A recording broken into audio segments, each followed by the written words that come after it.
বিসমিল্লাহির রহমানির রহিম। আসসালামু আলাইকুম। আসমা কিচেনে আরও একবার আপনাদের সবাইকে জানাই স্বাগত।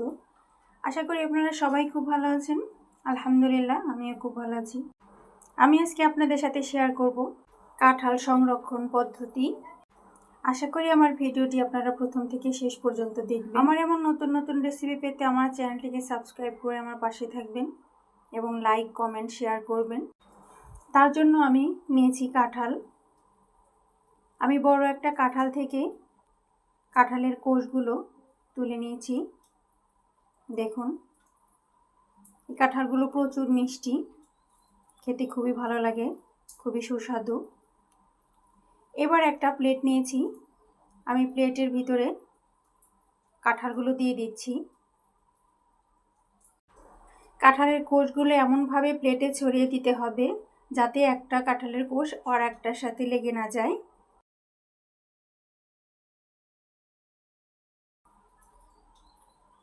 দেখুন, প্লেটে তুলে নেওয়া হয়ে গেছে। এবার আমি এই প্লেটটি ডিপ ফ্রিজে রেখে দিব,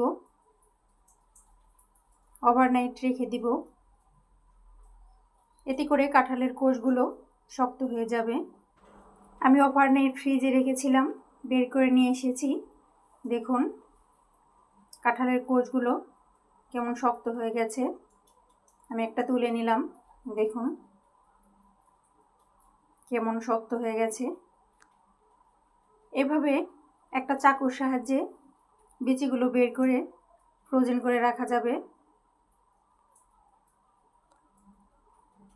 আমি বিচি ছাড়াবো না, বিচি সহই আমি একটা বাটিতে তুলে নিচ্ছি।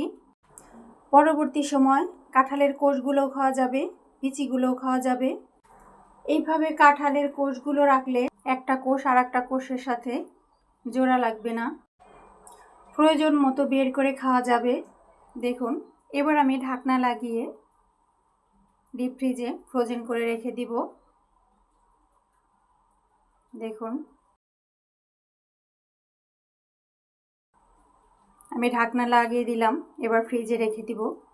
আমার এই ভিডিওটি যদি আপনাদের ভালো লেগে থাকে আমার চ্যানেলটিকে সাবস্ক্রাইব করে আমার পাশে থাকবেন এবং লাইক, কমেন্ট, শেয়ার করবেন। আবার ফিরে আসবো নতুন কোনো ভিডিও নিয়ে। সে পর্যন্ত সবাই সুস্থ থাকবেন, ভালো থাকবেন। আল্লাহ হাফেজ।